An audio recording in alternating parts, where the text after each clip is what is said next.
while it was eye-popping, it's not exactly a surprise. A drastic rise in the number of overweight and obese Americans. She described it exactly the way we teach it, so she's paying attention, which is great. A girl saves her sister's life just hours after learning the Heimlich. And how to cook your holiday food safely through the season.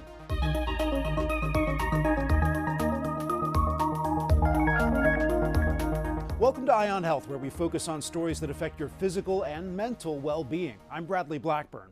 Though Thanksgiving may be over, it's still a popular time of the year for office parties and holiday gatherings. While potlucks bring people together, sometimes they come with their own set of pitfalls. Amy Kawada shares what you might want to look out for before diving into that shared spread. For many, potlucks are a staple of the holiday season. Well, I love to eat, so I'm easy to please, so no, I've never been wary of potlucks. But experts like Dr. Catherine Schlaffer with the University of Maryland Medical Center warn without taking proper precautions, they can quickly go from joyful to dangerous. I think aside from proper handling and proper prep, time and temperature management are kind of your two biggest pitfalls and things to be aware of. And it's something Jamil Garrison treads very lightly on. No, I usually don't go to potlucks. I don't trust everybody's cooking, so it's just my thing. From foodborne illnesses to unexpected allergens, your holiday plate might carry more than just a side of green bean casserole. Food shouldn't really be left out for more than 2 hours. That's when you're hitting that critical mass tipping point. In terms of the ability for bacteria to proliferate and get us sick. So to minimize any risk, the best advice to keep in mind is simple. Keep hot foods hot and cold foods cold. Try to avoid what's referred to as the danger zone, anywhere between 40 degrees to 140 degrees Fahrenheit, according to the CDC. Another potential hazard, cross-contamination. Dedicated utensils are going to be really important for serving. And experts say if you're eating those holiday favorites the next day, make sure you reheat all leftovers to 165 degrees and use a food thermometer to make sure. Amy Kawada, CBS News, Baltimore. November is National Diabetes Month. It's estimated nearly 40 million Americans have diabetes, according to the National Institutes of Health. That number includes both adults and children. And as Naomi Ruckham reports, there's a troubling surge in young people being diagnosed with type 2 diabetes. Measurement of Janiyah Lewis was diagnosed with type 2 diabetes 5 years ago. Just 23 years old, she says it was a shock. Because I was eating right, I was exercising. For the first year, I ignored it, but I couldn't anymore. Because my body kept getting tired. She says managing her diabetes with a toddler has been challenging. It's really hard for me to stay focused and take care of myself the way I need to. More children, teens, and young adults are developing type 2 diabetes in recent years, according to the CDC. Dr. Colette Knight says that's due to factors such as being overweight and less physically active. Diabetes is associated with many complications: heart disease, kidney disease, and stroke. And so it's important to identify and to treat early so that these young adults don't develop the complications. 35 is the recommended age for adults to be screened for diabetes. Earlier if you have family history and conditions such as high blood pressure or cholesterol. The Molly Diabetes Center at Hackensack University Medical Center offers classes focusing on nutrition, exercise, and managing medications. Working with them in terms of, yes, having regular meals, having snacks maybe that don't contain carbohydrates. Lewis has learned it's not just about what she's eating, but when. My blood sugars were so high because I tend to not eat all day, and then at night I would eat big meal, and it would just spike it. And she's trying to find time to get moving. She's also learned walking can help keep her blood sugar down. Naomi Ruckham, CBS News. Robert F. Kennedy Jr. has been an outspoken critic of vaccines, despite overwhelming evidence that vaccines are safe and effective at preventing disease. If confirmed as Secretary of Health and Human Services, public health experts say Kennedy could influence vaccine policy. We get more from CBS News Chief Medical Correspondent Dr. John LaPook. Lauren Maresca says she's had concerns over vaccinating her children. Anything I give my child, I always question. I get a little anxious When 11-year-old Gio was an infant, he got his childhood vaccines right on schedule. Always had a reaction every single time, hives, rash. I started to get hesitancy in saying, all right, can we space these out? And the doctor kind of made me feel like, you're being dramatic, but okay. After scouring the internet for information, the New York mom hit pause on additional shots for Gio and 3-year-old Julina. Then, the family's pediatrician issued an ultimatum. You have to take all the vaccines or you're out of the practice. Public health officials stress vaccines are safe and effective, and the benefits far outweigh the risks. But a recent survey found at least 12% of children have a vaccine-hesitant parent. I think it's important to, kind of understand the thought process of why a patient is refusing a vaccination. New York City pediatrician Dr. Ayala Wegman says in recent years she's been navigating increased vaccine skepticism. You hear some parents say, why do we have to have so many vaccines so soon? The reason why we present infants with immunizations early on in their life is because their immune system is really susceptible to not only viral but bacterial infections. 45 states permit non-medical exemptions, and kindergarten vaccination rates have fallen to 93%, below the 95% target for herd immunity. That increases risk for the vulnerable, like those who are immunocompromised or too young to be vaccinated. Gio was begging me, he wants to go to school, he doesn't want to be kicked out. Faced with school vaccine mandates, the Marescas reluctantly vaccinated their son, but are still looking for empathy. Don't be dismissive with us. Don't patronize us. Don't make us feel stupid. It's critical that you are honest with them, that you frame the discussion with facts. Facts and a willingness to listen. Dr. John LaPook, CBS News, New York. There's a multi-million-dollar effort underway to bring more African-American doctors into hospitals and examination rooms nationwide. That effort is focused on easing the burden of medical school costs for students at historically black institutions. Jerika Duncan shows us how more black doctors could lead to a healthier country. You are doing amazing. 40-year-old Dontel Johnson dreamed of becoming a doctor as a child. Did you see any black doctors? Did you know any black doctors? I had never seen a black doctor growing up. And one of the crazier things is I never saw a black doctor until I hit college. Johnson decided to apply to medical schools in Texas, but when a friend told him about a potential school in Nashville, Tennessee, full of black students, he was in shock. I told him he was a liar. I said this place didn't exist. I went home that night. What did he tell you that you really he thought it didn't started describing exist? a place of people that looked like me, that were dentists, doctors, scientists. Johnson graduated from Meharry Medical College. He decided to stay in the community and is now a pediatrician and a professor there. I think one of the things that's really coming to light, that patient population of African Americans and how systemic racism, how history, how the healthcare profession overall has not always been there for this patient population. A population that has better overall health outcomes when treated by black doctors, according to recent studies. To further those connections, this past August, former New York City Mayor Michael Bloomberg announced a $600 million gift to all 4 HBCU medical schools. Combined, they have educated roughly 50% of all black doctors in the United States.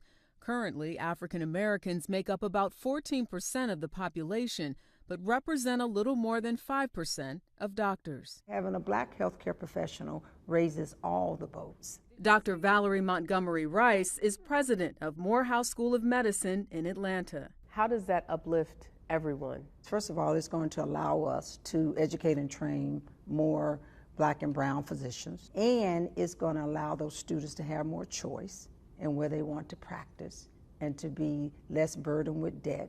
In 2020, Bloomberg gifted Morehouse School of Medicine $26 million to help students pay down debt.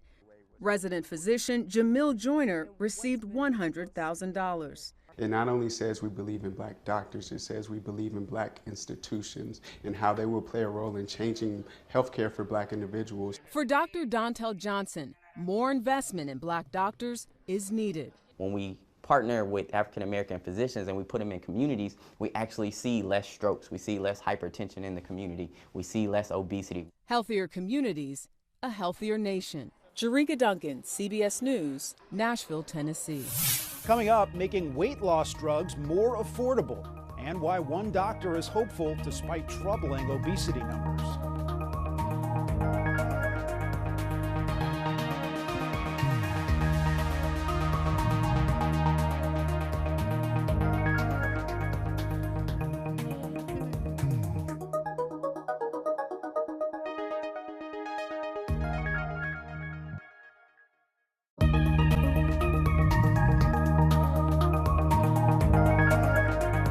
Welcome back. Obesity in America has risen drastically in the last 30 years, and it could be on track to rise even higher. A study in The Lancet found in many states more than half of young men and women are considered overweight or obese, including 15 million children. For more on this, I spoke with Dr. Judith Corner, director of the Metabolic and Weight Control Center at Columbia University Irving Medical Center. Dr. Corner, you work with patients every day, but when you saw these numbers, were you surprised? Yes and no. We know that the number of people who develop obesity has been going up over decades. So that's not new. But I think actually seeing the numbers in black and white, in front of me, it's still an eye opener every time I look at it. Yet, while it was eye popping, it's not exactly a surprise. When such a high percentage of the population has obesity, does it increase the likelihood of other diseases? Very much so. And that is really why these numbers are pretty terrifying, because it has a lot of consequences for dozens of diseases. I mean, typically we think of obesity associated with diabetes and hypertension and heart disease, but it also has risk for liver disease and diseases, stroke, lung disease, many things that we don't typically think of. And we more recently know that it's risk factor for developing certain cancers.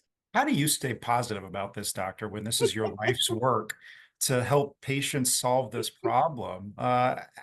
When you get news like this, it must be dispiriting. Well, I've been doing this for a long time, and I won't tell you how long. But when I first started doing this, we didn't really even have these medications. So for me, things have actually become better. But it is really, really sad when I can't help a person because I don't have access to the medication. It also is sad in the sense that I do see it getting worse. So since I've been doing this for a while, I see generations, and I've treated a father who developed obesity and died of heart failure.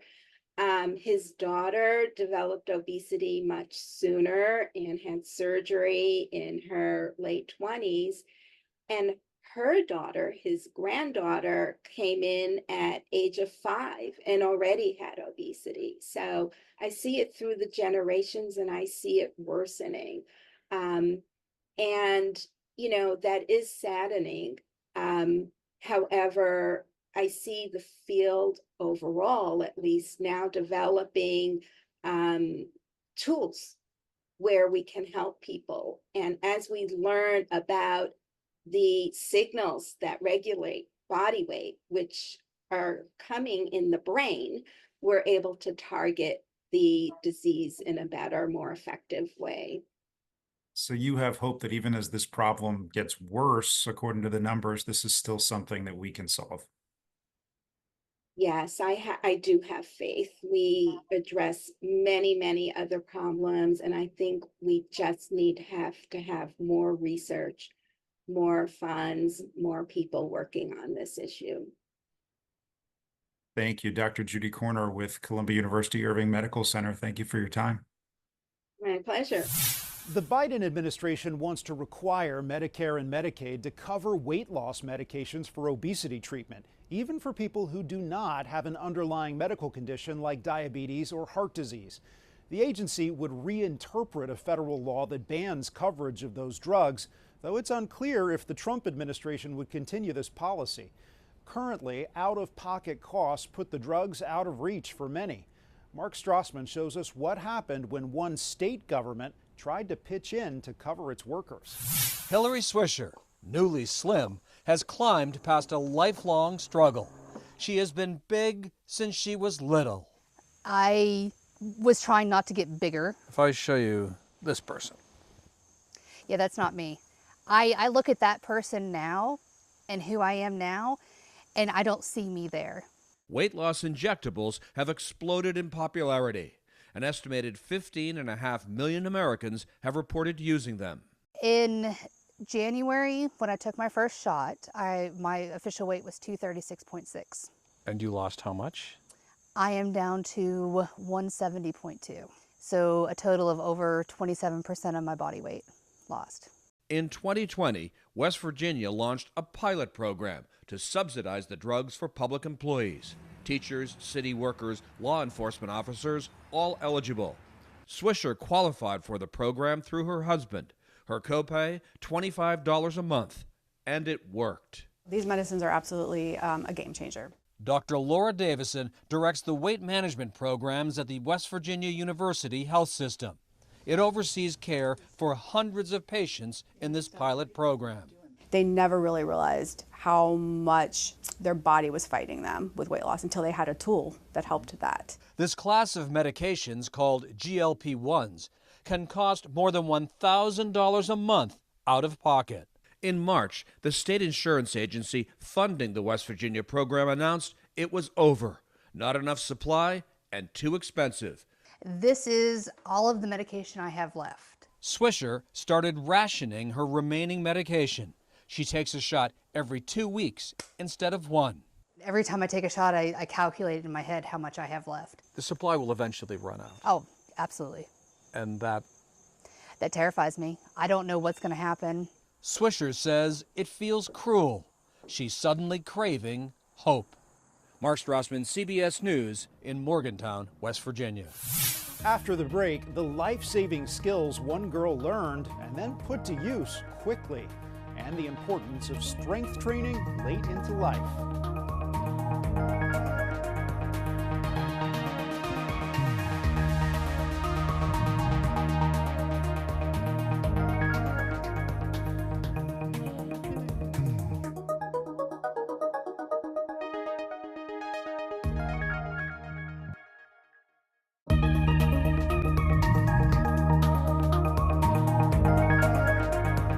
Welcome back. If you're feeling unmotivated to hit the gym lately, this story might change that.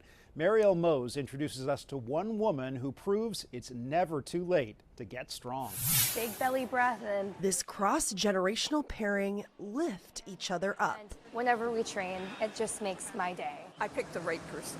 I really did. 85-year-old Ronnie Leitonen picked Karina Waite to be her personal trainer at Lifetime Edina for one specific reason. I liked Karina's because it included being interested in elderly people. And I thought, that would be me. Karina feels the draw to this generation too. My parents adopted my twin brother and I when they were in their 40s. So I already had older parents.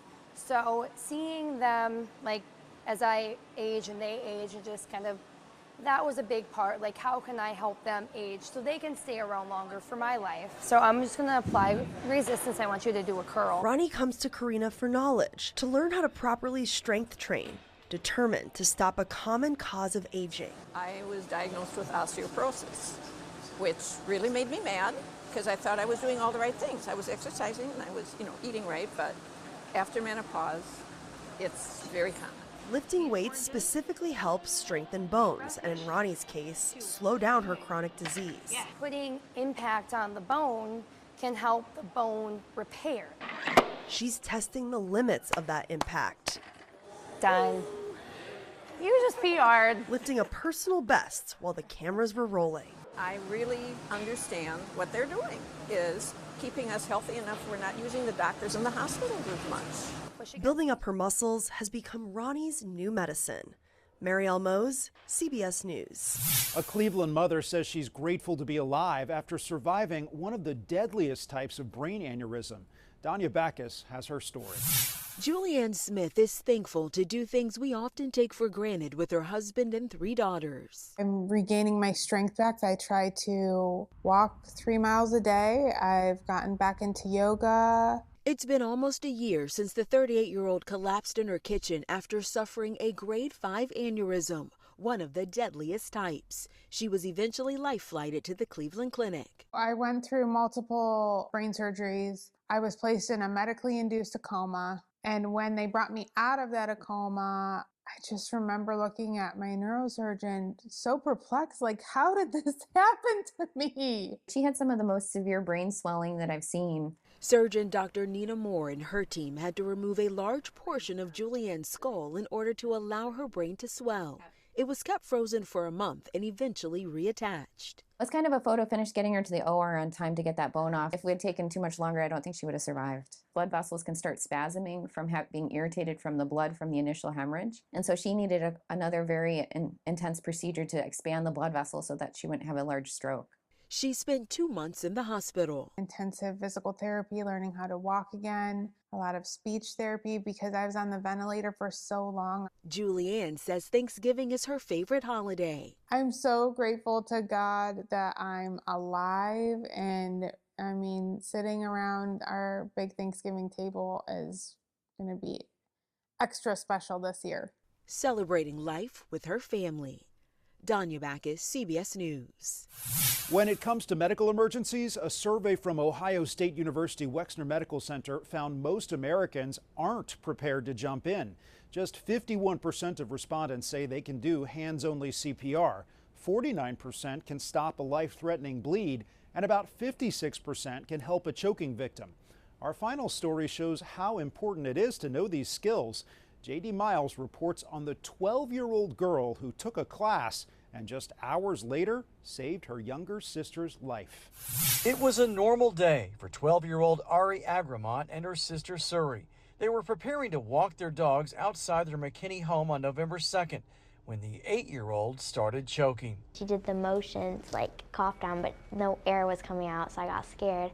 I didn't know what was happening. Suri had a piece of candy stuck in her throat, unable to breathe.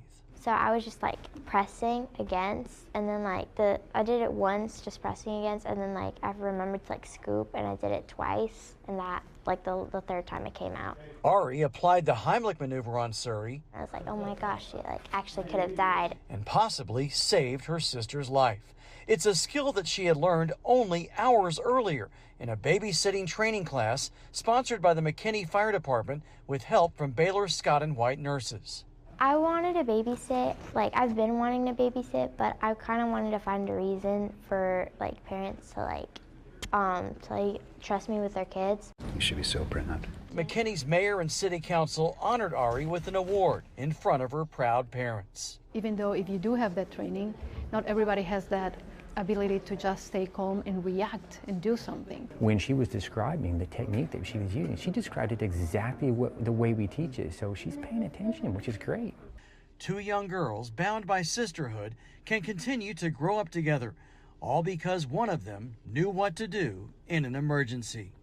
In McKinney, J.D. Miles, CBS News, Texas. Proof that everyone of any age should be prepared. That's this week's Eye on Health. I'm Bradley Blackburn. Thanks for joining us, and be well.